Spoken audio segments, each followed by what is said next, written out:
제20대 대통령 선거 그야말로 초박빙 승부를 초접전 양상입니다.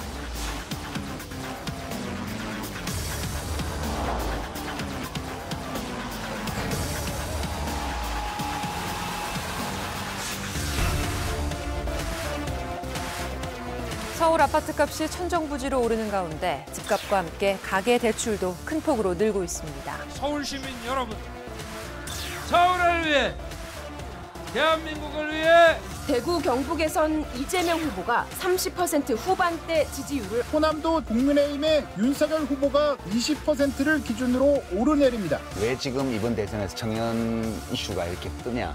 스윙보트. 청년들이 구속받는 시해 대상이 아니다. 이런 청년들의 목소리를 느끼기 때문에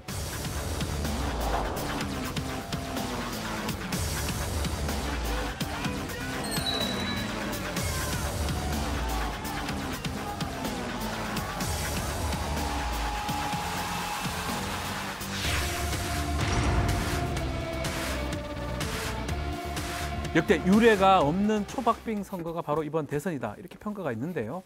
여야 후보 모두 막판까지 긴장을 늦출 수가 없습니다. 과연 D-4일 이번 대선의 승패를 가를 포인트, 바로미터가 무엇인지 짚어보도록 하겠습니다. 자, 서울 잡으면 승리한다. 이런 얘기가 있죠. 서울. 역대 대선에서 서울을 잡은 자가 뭐 예외도 있긴 하지만 대부분 결승에서 당선되는 사례가 많았습니다. 그동안 윤석열 후보가 좀 지지율을 보면, 조사를 보면 서울에서 앞서는 모양새고, 또 이재명 후보는 경기도에서 앞서는 우세를 좀 보여왔던 것 같습니다.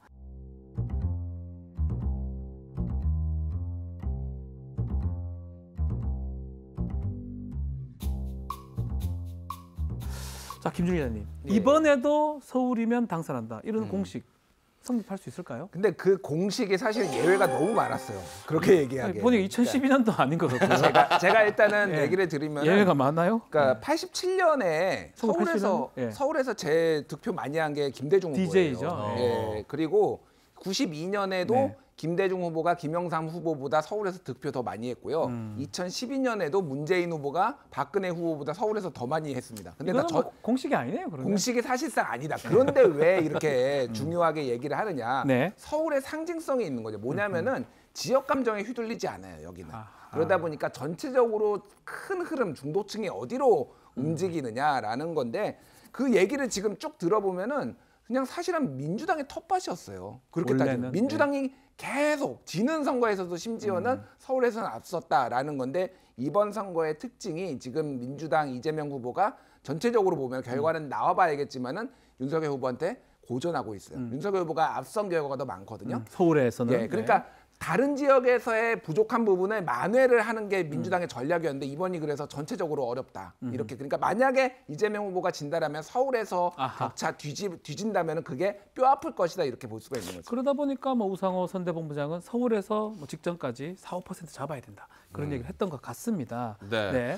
이 서울에서 민심을 좀 좌지우지했던 핵심 이슈가 바로 부동산 정책이었습니다. 그런데 요즘 보면 서울에서 좀 부동산 가격이 좀 하락하는 모양새들이 여기저기서 좀 보여지고 있거든요. 자, 이런 부동산 상황 혹시라도 이제 이 표심에 좀 영향을 미칠 수도 있을까요?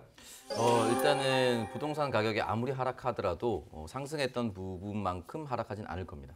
그렇기 때문에 이 부분에 대해서는 어쨌든 부동산 민심은 안 좋은 상태에서 출발을 하는 건데, 중요한 거는 회복할 수 있는 표가 여전히 존재합니다. 그때도 제가 이 방송을 통해서 부동산 민심이 좋지 않았을 때 이 같은 표현을 썼는데, 영끌 대출을 한다. 그래서 집을 구매한다라고 하면서 벼락거지라는 얘기가 나왔습니다. 다만 집 못 샀다. 근데 그거 잘 뜯어보면 영끌 대출을 할 수 있는, 그러니까 대출을 해서 집을 살 수 있는 직구는 상위 대기업, 공공기관, 공사를 포함해서 10%에서 11% 내외밖에 안 됩니다. 애초에 그 영끌을 대출할 수 있는 집군이 집단이 굉장히 적었어요. 나머지 사람들이 상대적 박탈감을 가졌던 건데, 그렇다면은 나머지 상대적 박탈감을 가졌었던 이 벼락거지라는 표현에 해당됐었던 사람들이 생애 첫 주택에 한해서는 90% LTV 완화를 해준다든지, 재건축과 재개발을 풀어줘서 10층짜리 규모에서 50층짜리 아파트를 만들면 저 40층 중엔 내가 하나 들어갈 수 있겠지 라고 하는 심리를 자극한다면 최대한 만회는 할 수 있을 것이라고 저는 생각이 듭니다. 그래서 이 부분에 있어서는 초박빙 열세, 그러니까 박빙이었다. 라는 표현만 나온다면 네. 이기면 이재명 후보한테 당연히 좋겠지만 박빙으로 졌다라고 한다라고만 해도 서울은 굉장히 많이 회복했다고 볼 수 있습니다. 회복했다고 볼 수 있을 네. 것이다. 천 변호사님 얘기 너무 들어볼까? 제가 하려는 얘기를 다 그대로입니까? 많이 해줘서. 아. 근데 저도 하고 싶은 게 아니 이게 한 10억 오르고 1억 떨어졌다고 해서 누가 이제 부동산은 와 다시 민주당 믿어줘야지 이러기는 어렵죠. 그리고 아직까지 또 상승세를 이어가는 지역들도 적지 않고 또 요즘 방금 얘기했지만 뭐 대출 규제 때문에 당첨되고 나서도 뭐 이게 어렵다 막 엄청나게 부동산 관련해서 불만은 여전히 있거든요. 그리고 아무래도 지금 이제 이재명 후보께서 부동산 정책을 문재인 대통령과 차별화하려고 하면서 방금 말씀하신 LTV 90%라든지 공급 늘린다든지 이런 부분도 적극적으로 하고 있습니다만은 사실 냉정하게 보면 이거는 국민의힘이 예전부터 노래를 부르던 겁니다. 하던 거니까. 그래서 만약에 정권을 잡고 나면 또다시 기존의 민주당이 하던 방식으로 약간 선비처럼 아예 뭐 집 안 사도 돼. 우리 같이 임대주택에서 사이좋게 살면 되지라는 걸로 돌아가지 않을까라고 좀 걱정하는 분들도 분명히 계시지 않을까 싶습니다. 알겠습니다. 네. 네. 이번 대선에서 아주 눈에 띄는 좀 특이점 중에 하나가 이 양당의 텃밭이라고 불리던 영남과 호남의 표심입니다. 사실 윤석열 후보가 이제 보수당 후보로서는 유례 없이 호남에서 좀 높은 지지율이 나오고 있는 상황입니다. 여론조사 상으로는. 자, 이 비결이 과연 뭘까요? 뭐 제 덕분이라고 말씀드리고 싶지만 잠깐 사실이 순천 원래 네. 3% 받았죠 총선 때? 또 왜 그 얘기를 하시고 그러세요? 왜냐하면 신대들 모르시는 분 있을 수 있으니까 지금은 월등히 많을 것이다. 네, 지금 이제 실제 호응도나 그런 거는 제가 3% 받았을 때보다 한 10배 이상 좋아진 건 맞긴 맞습니다. 이제 근데 그것보다도 일단 이재명 후보에 대한 비호감도 자체가 다른 지역에서 높은 만큼 호남에서도 높고요. 그러니까 일체감이라고 할까요? 뭐 호감도나 이런 부분들이 기존의 민주당 후보에 비해서 좀 떨어지는 게 있습니다. 네. 만약에 이낙연 후보가 등판을 했었다면은 저희 당 입장에서는 거의 백약이 무효인 그런 상황이 됐었을 것 같은데. 전남 출신이니까요. 네, 그건 좀 다른 그런 상황이고 김종인 비대위원장 체제에서는 저희가 선택지에 들어갈 수 있는 정당이 됐죠. 네. 과거에 대해서 사죄하고 무릎 꿇고 사과하고 하면서 이준석 대표 체제에서는 저희가 그래도 미래에 대해서 전남과 광주, 뭐 전북의 미래에 대해서 이야기하는 정당이 됐습니다. 네. 또 윤석열 후보가 최근에 이런 얘기를 했어요. 호남이 잘 돼야 영남이 잘 되고 대한민국이 잘 되는 것 아니냐라는 얘기를 했는데 이거 어디 가서 얘기하는지 혹시 아십니까? 호남 가서 했습니까? 대구 동성로에서 대구 가서 그랬어요? 네, 대구 동성로 유세에서 호남이 잘 돼야 영남이 잘 되는 것 아니겠느냐라고 얘기를 했고 뭐 충청의 아들이다라고 합니다만 사실 서울 사람이죠. 그러다 보니까 기존의 지역 구도나 이런 부분이 좀 많이 약해지고 또 호남의 손편지도 열심히 보내고 이런 부분들이 종합적으로 좀 도움이 되고 있는 것 같다. 자, 말씀처럼 호남에서는 윤석열 후보가 선전이지만 또 영남에서는 이재명 후보, 또 고향이 거기입니다. 안동 쪽입니다. 선전 중인 상황입니다. 반대로 지금 된 상황이에요. 윤석열 후보가 만약에 호남에서 한 20% 이상 받느냐, 또 이재명 후보는 영남에서 40% 이상 받느냐, 이런 희망들이 좀 있는 것 같습니다. 계산적으로 보는 것 같은데 이번 대선에서 변수가 될지 또 어떻게 보고 있습니까? 그 사실은 이제 부산 민심이 부산만 딱 봤을 때 네. 굉장히 좋지 않습니다. 부산. 지난 재보궐선거 김영춘 후보가 34.4%를 얻었어요. 민주당이 안 좋다는 거죠. 이 득표가 어느 정도 수준이냐면요. 예. 2006년 민선 4기 아하. 당시에 열린우리당 오거돈 후보가 24.12, 민주노동당 김석준 후보가 10.3이 합치면 34.44입니다. 딱 그 정도예요. 소수점 첫 자리까지 똑같아요. 그러니까 오거돈 시장이 잘못하는 바람에 15년을 시계를 거꾸로 돌려놓은 거예요. 아하. 그래서 민주당은 처음에 선거를 시작했을 때 저지선을 35% 정도로 생각했습니다. 네. 근데 중요한 거는 지금 묘하게 분위기가 끌어오르고 있어요. 이거를 제가 부산에 직접 내려가서 여러 가지 얘기를 들었는데 윤석열 후보와 이재명 후보 모두 다 부울경 메가시티나 이런 공약을 얘기하는데 하나도 와닿지 않는다는 거예요. 현장에 가보면. 그게 왜 그럴까요? 민주당이 지난 2018년 지방선거에서 처음으로 지역구 시의원을 배출했습니다. 네네. 그전까지는 비례대표 시의원 1명 있었거든요. 지금은 47명 시의원 중에 39명이 민주당입니다. 많네요. 현장에서 윤석열 후보가 얘기하는 걸 그대로 시의원들이 지역을 가서 이거 아니다. 이거 할 수 없다라고 얘기를 하고 있는 거예요. 그러니까 지역 조직표들이 하나하나 반박을 하고 있으니까 지금 끌어올라와서 지금 부산일보나 국제신문, 양대신문이 있습니다. 부산신문, 부산에 지역신문이. 거기서 여론조사를 하면 최소 38 이상씩이 나와. 그러니까 저지선이 35였는데 예. 38이 꾸준히 나온다는 거거든요. 그래서 부산시당은 목표를 저지선을 40으로 올렸습니다. 40까지 가능성이 있다는 거네요. 근데 40이 어느 정도 수치냐면은 19대 대선에서 문재인 후보가 38.71, 그게 제일 많이 받은 걸로 제가 알고 있는데요. 18대 대선에서 39.87, 네. 각각 87만 표, 87만 표입니다. 거의 변화가 없었죠. 이 득표까지는 올릴 수 있다라고 올릴 수 했을 있다. 경우에는 어느 정도 최고의 선방을 했다라고 볼 수가 있습니다. 우리 오창석 평론가는 부산 출신이고 부산에서 출마했던 경험이 있기 때문에 민주당 얘기를 좀 더 많이 알고 얘기를 하셨던 것 같습니다. 네. 네. 자, 호남의 경우 안철수 대표가 꽤 많은 지지를 받던 곳이었습니다. 자, 그런데 단일화가 됐습니다. 이 호남에서 이 표가 윤석열 후보에게 갈지 아니면 이재명 후보에게로 갈지 이게 좀 궁금하거든요. 어떻게 보십니까? 이게 제일 궁금해요, 사실은. 일단 그 안철수 후보가 2017년 대선에서 한 30% 받았거든요. 호남만 네, 대충 맞습니다. 보면은.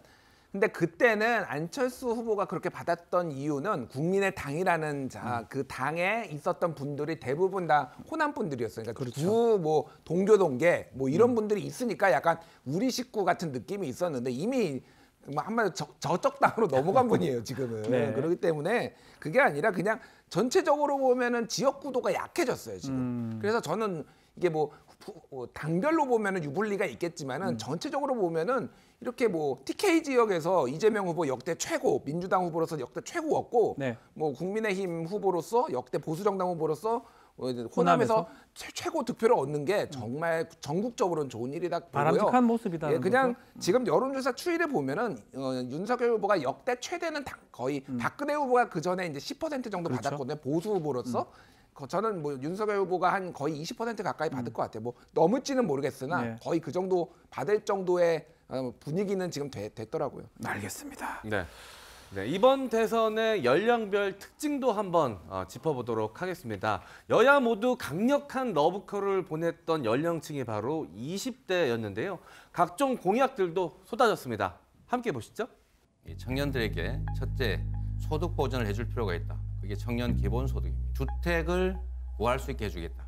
청년 기본주택입니다. 저는 청년주택을 신도시에 그 GTX 있는 데 짓겠다고 했고 선진국에서도 대도시 주변에 거의 뭐 한 80%, 90%, 심지어는 95%까지 LTV를 올려갖고 그렇게 대출해 주는 것이 일반화돼 있습니다. 예. 강제 징집이 됐더라도 어떤 국가를 위해서 일하는 그런 분들한테 최저임금을 보장해야 된다고 하는 것은 최저임금제도 취지에 비추어서 그게 공정과 상식에 맞는 것이기 때문에 자, 좀 보셨는데요. 이 과거하고 다르게 정말 20대 젊은 층을 상대로 하는 공약들이 많이 등장한 것 같습니다. 이렇게 정치권의 구애가 컸던 적이 없었던 것 같은 젊은 층에 대해서 왜 그런 거죠? 부동층이 많은 거죠. 한마디로 얘기하면은 이제 정당 고착화라고 하죠. 자기가 특정 정당을 지지하는 게 뭐 사실 10대부터 시작되긴 되는데 네. 보통 20대 말 정도 돼야지 좀 강하게 유착이 되고 한 절반 그렇죠. 이상은 정당을 결정하지 않고 본인의 어떤 뭐 유불리에 따라서 좀 판단하는 경향이 있어요. 그러니까 뒤로 갈수록 점점 더 이분들이 부동층에 가깝기 때문에 더 많이 지금 집중하는 것도 있고 또 어떻게 보면은 지금 박빙이다 보니까 더 그렇게 좀 공약을 많이 하는 것 같습니다. 그 중에서 국민의힘 같은 경우는 특히 20대 이대남한테 많이 집중하는 모양새예요.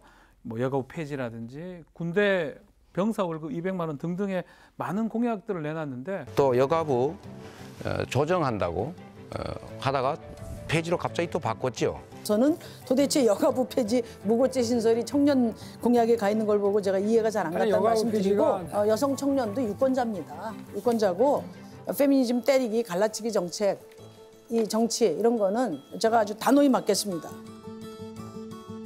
또 남녀 갈라치기 아니냐. 20대 여성도 있어요. 20대 여성 뭐 투표율이 상당히 높은 편인데 그 부분은 또 어떻게 보십니까? 저도 사실 그거 되게 걱정했거든요. 왜냐하면 저희가 여성이 국민의 절반인데. 그러니까요. 근데 다행인 거는 여가부 폐지에 대해서 남성들뿐만 아니라 여성도 거의 절반에 가까운 분들이 동의를 해주셔서 예. 이게 여가부 폐지라는 게 꼭 남성에게만 국한되는 공약은 아니다라는 게 이제 데이터로 나와 있고요. 네. 뭐 군 장병 200만 원 드리고 이런 거는 어떻게 보면 당연히 해야 되는 일이고 늦었던 일이니까 여성들이 왜 남자들한테만 군대 월급 올려주냐라고 해서 서운해하실 정도의 그런 수준이라고 생각하지는 않습니다. 알겠습니다. 네. 이와는 반대로 이재명 후보는 이 젊은 여성층에게 계속해서 좀 집중하는 모양새입니다. 네. 좀 눈에 띄는 게 N번방 성범죄 관련해서 활동형 박지원 씨를 선대위원장으로 영입을 했는데요. 여성층 과연 이 표심에 영향을 좀 미쳤다고 보십니까? 제가 호남 판세를 얘기를 하면서 이제 결과적으로는 이재명 후보에게 많이 유리해질 수밖에 없다라고 얘기했는데 그 경로 우전성이라는 단어가 있지 않습니까? 예. 평상시에 내가 민주당에 늘 투표해 오던 사람들이 아하. 민주당이 잘못하면 화가 납니다. 누구보다 앞장서서 민주당 욕을 합니다. 근데 중요한 거는 민주당 욕보다 국민의힘 욕을 훨씬 더 많이 했거든요. 그러다 보니까 그 과거에 기반하다 보면 내가 쉽게 이렇게 진영을 완전히 반대로 옮기기가 어려워요. 그래서 흔히 말해서 저는 이번 표가 샤이 이재명이 아니라 보류 이재명 표가 좀 많았다고 봅니다. 보류 이재명. 근데 박지원 위원장이 오면서 N번방 추적단 불꽃에서 활동을 했었죠. 그 여성 인권에 대해서 얘기를 하면서 그래 박지원 때문이라도 나 이재명 찍겠다라고 하면서 흔히 말해서 이게 열어준 겁니다. 네. 이재명을 찍어야 할 명분을 지지자들한테 열어줬거든요. 실제로 많은 표심들이 여기서 왔다 갔다 하고 여성 커뮤니티에서도 또 박지원 때문이라도 찍겠다. 이준석의 세상은 보고 싶지 않다. 여기까지 연결이 되거든요. 네. 그러다 보니까 아마 여성 표심을 좀 많이 자극하고 있다고 봅니다. 네, 알겠습니다. 자, 2부 앞으로 어떻게 좀 표심을 자극할지 좀 짚어봤는데요. 자, 마지막으로 장원의 한 수 들어보는 시간을 갖겠습니다. 네. 이 징은 제 머리를 때리는 것 같은 느낌이에요. 늘 들을 때마다. 네. 네, 어디까지나 뭐 저의 생각을 말씀드리는 시간이니까요. 제가 봤을 때 후보들 대결은 무승부로 끝. 지지자들의 대결만 남았다. 간절한 지지자들이 많은 쪽이 승리한다. 네. 이렇게 봅니다. 자, 지금부터 지지자들이 많은 쪽이 이긴다라고 짚어주었습니다. 지지자들이 많은 쪽이 아니라 간절한 지지자. 지지자가 많은 죄송합니다. 당연히 간절한 이기죠. 지지자가 많은 당연한 얘기를 너무한 당연한 얘기를 진지하게 하세요. 간절한 지지자가 지지자가 많은 있잖아요. 이겨요. 죄송합니다. 실은 누구를 이긴다 이런 얘기. 간절한 지지자가 많은 쪽이 이길 겁니다. 이게 무슨 얘기예요, 이게? 당연합니다. 알겠습니다. 자, 뉴스 코멘터리 막점 넣고 오늘은 여기까지입니다. 함께해 주신 시청자 여러분, 또 유튜브를 통해서 함께해 주신 구독자분들께 감사의 말씀을 드리겠습니다. 저희는 다음 주 이 시간에 다시 뵙겠습니다. 고맙습니다.